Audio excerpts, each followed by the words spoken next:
Alright, welcome back everybody. Let's play Spider-Man the movie, the video game. So last episode we just kind of start off a rather peculiar adventure as Harry Osborn to discover the secrets of his father via the aid of the Green Goblin suit and glider. Basically we're just playing through Spider-Man the movie and with Green Goblin and all that fun stuff. But so we're about to infiltrate Skullers, who supposedly have some info for us, but we'll see how that goes. So there's a secret in this level, but it's really a pain to get, and I've never actually managed to pull it off. It's a lot hard to get with the Goblin too.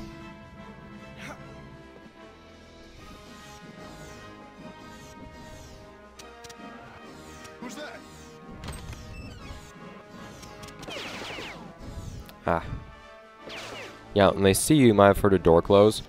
There's a door, I don't even know where it is, to be perfectly honest. Whoops. There is a door that you can open if you manage to get to it without being spotted. How you like me now? But the problem is, that's really hard to do as the Green Goblin because he just doesn't have much stealth stuff to do, he can do.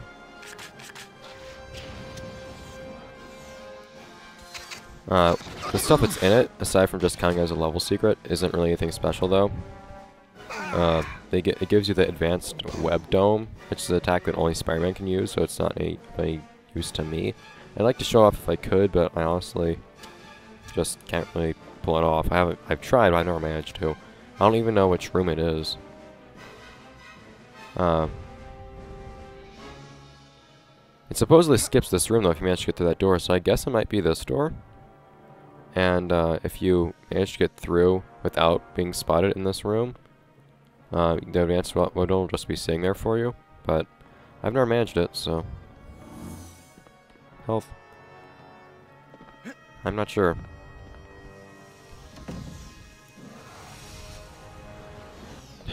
Like I said, you can't crawl around things, so you kind of have to do some really awkward movements sometimes. If you need to crawl along a wall, you just kind of have to hug on it with the glider. Alright, so this is a combo that I love to use so much. There's no way of being stealthy in here, so just run through. Basically, the secret to this room is to keep on moving, because what you need to do is... This door's locked. One of these jerks must have the key. Yep. So basically, you just kill a crap ton of enemies until you notice there is a key just lying somewhere on the ground. Other large portion of these guys have guns as well, so be wary. There are pickups in various locations, though, to be used to your benefit. Now, something you might notice is if you've played through the game yourself, and you are noticing things being different, where the pickups are actually depends on difficulty, from what I've heard. Dude. Actually, I'm not going to try any hand-to-hand here. There's two enemy enemies. If I wanted to, I guess I'd use a pumpkin bomb. I'd rather play it safe and stay further away from them so it's harder for them to actually shoot me. Because guns do a decent bit of damage. So I recommend you just Inferno Bomb everything. Try to get the timing right, though, because bombs don't drop straight down. They almost do, but they don't necessarily. There are seriously like 3 health pickups in this one room if you're playing on Superhero, and I don't know why. There are actually fewer if you're playing on Hero. If you're playing on Hero, it's only like 1 health pickup. I don't know why, to be honest. I would think that they would give you less helpful stuff if you're playing on Hero. The enemies aren't actually that much tougher on the higher difficulties. It seems mostly just be like how much damage they do to you. I'm not sure if it actually affects how much damage they can take or not. Anyways, I'm pretty sure the wave of enemies is actually endless. Unless you, or it is endless, and to get out you just have to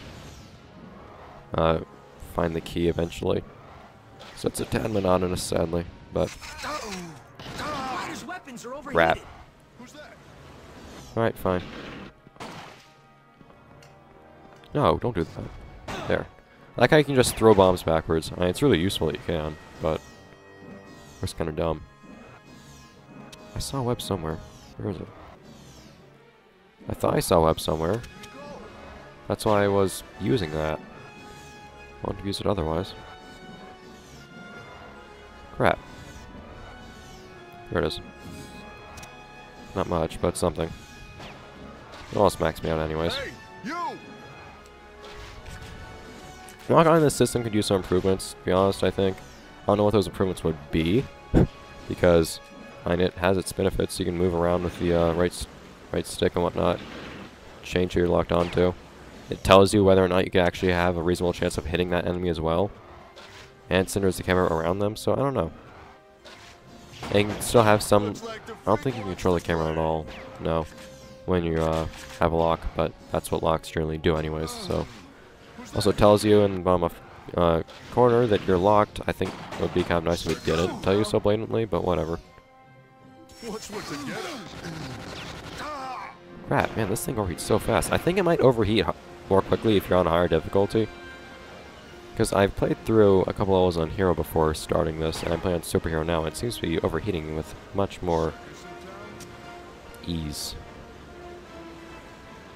These guys have firearms, so I don't want to take them on hand-to-hand, because when you are doing hand-to-hand combat, you are generally staying kind of still. There are various moves like the handsprings that don't have you move around much. But still, I need to look around. Is there any key enemies dropped anywhere? Seriously. Pick this up. But really, I don't see any key anywhere yet.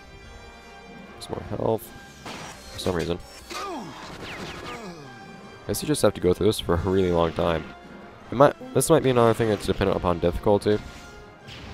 I guess how long you spend in this area just depends on what difficulty you're on. I don't know if enemies dropping is a certain chance, or if a certain enemy spawns holding it, or if you have to kill a certain number of enemies, or what. So I don't know how this works. Sadly, you can't kill enemies by ramming them. Oh, it makes a sound when somebody drops it, actually. Thank you. I'll take that. I'll run through here. And they will follow you, so keep on moving. And if you're the Green Goblin, you can just ascend up through here the quick way, which is nice. Camera lock kind of screwy, apparently. Camera. Prepare for the fun part. Man, he's fast. Yes, I am. Okay, so, crap. But you're dead meat. Big words, creep. Crap, I didn't mean to pick that up. That's something I needed. Alright, so you're playing through this Goblin. This guy's a pain in the ass normally. This is Uncle Ben's killer. This room's pretty difficult to navigate as Green Goblin because there are raptors and everything everywhere. If you don't want this guy hitting you because he has a freaking shotgun. And a clean hit will stun you like crazy. He's also very, very dodge happy. Why so scared? Not expecting to see the Green Goblin again? Again? Wait, what? Oh, crap, this is not going well for me. It's really just hard to navigate the room in general. And getting clean hits on him is kind of hard, and the camera isn't helping me right now either. He's incredibly dodge happy though. Uncle Ben's killer, I don't know why, is apparently, according to this game, incredibly nimble. He will dodge roll like everything you throw at him. It's kind of awkward. But you can't hand-to-hand him or anything. And you really just need to kind of use hit-and-run tactics to not get shotgunned like crazy. You can probably try to use pumpkin bombs and whatnot, ow. But I won't depend on it. Where is he? See, I told you that having that run was really useful. You just have to be really careful, crap, to not hit the rafters like that. Hey, right as I'm saying it, of course. Or, and like I've said before, don't run to a wall while Oh my god. Where is he? Stop it. What do you know Don't run about into a wall Osborn? while using those bombs either. You can just barely go above the rafters. This you need to be really careful about. Don't scare me. This is a really tedious fight on this difficulty, basically. Because he also has a ton of health, and he also does a ton of damage. Oh man. Basically, it's everything that makes this, like, really, Where is would he? make a boss fight hard, makes this hard. Bad environment, you take a lot of damage, he deals a lot of damage, he can survive a lot of damage. And of course, if you lose this, you have to redo the entire, if you lose this fight, you have to redo the entire level as well. Which is mostly just tedious because all the enemies you have to take out. But, it's nothing undoable. Where is he? Nothing that can't be done, I mean. Undoable really means something you can undo.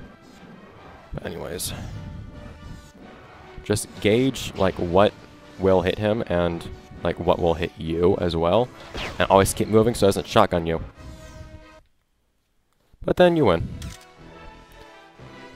Huh. Okay. Well.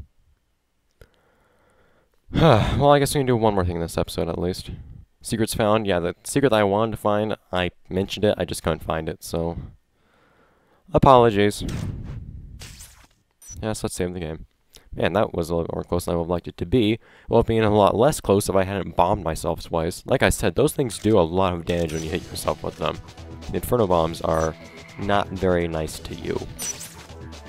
But... So, we went after the Scullers, and the guy who had the info we talked to. So let's hear how that turned out. Yes, I know that game. Don't tell me what to do. Give me, like, Green Goblin info. That thug didn't know anything, but he had met Goblin previously. Was it Dad? If only I knew where to look next. Oscorp Light Mech. Why is it here? I don't know why it is that, it's expected, that some random thug that had actually, like, met Green Goblin before would know anything about the Green Goblin. And I also don't know why it is that it's suspected that Funken's killer met the Green Goblin, because I don't actually remember that ever having happened. But whatever. Anyways, these things are really annoying because they actually shoot you quite a bit. They move quite a bit, and they're actually pretty accurate. And they're really annoying no matter what you're playing as. But, oh yeah, also something kind of weird to point out here. The word chaos just appears in the sky. I have no idea why. Ow. That accidentally rhymed. Now, unfortunately, fighting in the actual air combat as Green Goblin is a little bit harder than it is with Spider-Man, which doesn't really make much sense.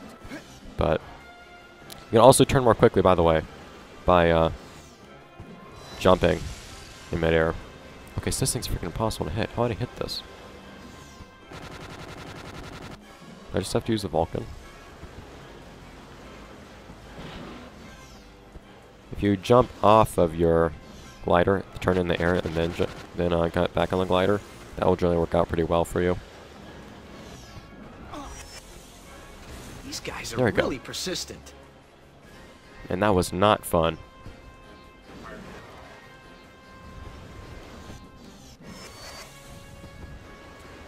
Man, they dodge. My Oscorp knows Oscorp technology, I guess, but still, darn it, that's really annoying. Of course, you have limited ammunition over a certain period of time. I can't exactly do much on Inferno bombs for these. And I'm kind of hesitant to use the Vulcan bombs much, because that requires me to fly at them in a straight line, which is exactly how they hit me. Well, I guess that's how fighting kind of works. It's really pretty hard to hit something without leaving yourself open at the same time, so...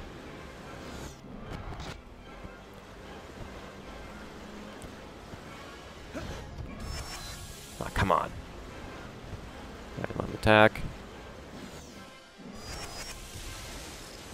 Did any of those actually hit?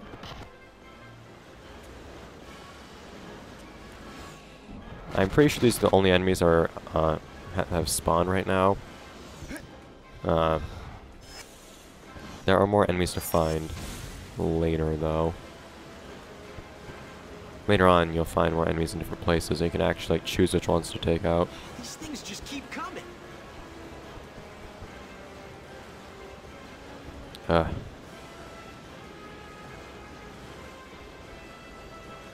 These are a lot more annoying now. Why would Oscorp Ah, come cool. after me? Clean hits. Yeah, see, why couldn't I do that before? Unless these ones just suddenly have less health for some reason, which I doubt is the case. Jane, stop this crazy thing! Why it is that these things are after me, I don't know. I'm actually not sure if this is ever clarified. Wearing the Goblin gear. I find it kind of amusing that the developers try to make all these different things that happen in Spider-Man story work for the Goblin. I'm also at the height limit right now, so if they go higher, I can't really do anything about that. It's kind of annoying. Also, I should probably start paying attention again to things hitting me at the moment. And not flying a straight line at the enemies. I'm actually not seeing other enemies. These aren't the only kind of enemy that you'll encounter in this level. But these are the only ones I'm seeing. I might just not be in the right place. Usually it's around the buildings that you'll find the other enemies. Although they're kind of annoying anyways. Although these are all annoying, so whatever, I guess. But they're bug type things you can find crawling around the buildings. Kind of weird that I don't see them. They're trying to capture me. They aren't too picky about whether I'm alive or not. Whoa. Don't get hit by the projectiles. I guess they're just like trying to retrieve the suit from whoever stole it. That person that stole the suit being me, Harry, but kind of curious if the person who sent these after me is aware that it is Harry that took the suit. I'm kind of curious if they would care if it was anyways. Crap. Okay, so this is getting to be a close fight. How dramatic. This is a movie game, of course. It has to be dramatic. Where else is the entertainment? Not in entertaining commentary. I'm pretty sure of that much. Okay. It's the last of them. Someone at Oscorp must be trying to clear out the competition. There was health there. Didn't see that. Well, whatever, I guess. Yeah, see, HKs, those are the things that, combat style is impossible to get here. Because Green Goblin doesn't actually have, like, aerial combat moves. He can only hit with the glider when he's in the air. Spider-Man can do punches and kicks in midair. Harry cannot do those. I don't know why, but he cannot. You can only shoot things via your glider. You cannot jump off your glider and then punch things. But HKs are those, like, bug bots I was trying to talk about on the buildings I just never found here. I don't know why. But, I wonder if you have to defeat all of them to get credit for, those in terms of points, or if you have to, only defeat, or if it's, certain points you get for each one you defeat. But anyways, that is going to be it for this episode of Let's Play Spider-Man, the movie, the video game. It's a tad of a short episode, but unfortunately, it's how things are going to work out, because the next level is, well, the next level would push me over the time limit, and I don't want to end up, like, playing too much stuff, getting too much stuff done each episode, because I've only played so far in the game thus far. And I only have that much of my recent memory. I don't want to suck when playing as a Goblin like I did the last time I tried to play this game, so I'll see you guys next time when we, actually, we're going to be learning about a new villain. We're going to be, finding somebody that didn't actually make an appearance in the movie. Many villains appear in this game that did not actually appear in the movie. It's actually kind of cool. We'll see how, they get incorporated into the game, and as the Green Goblin, we're going to be acting a little bit, not out of character, but not what people would expect from the Green Goblin. Showing Harry's true colors is something, I guess. Anyways, see you guys. Bye.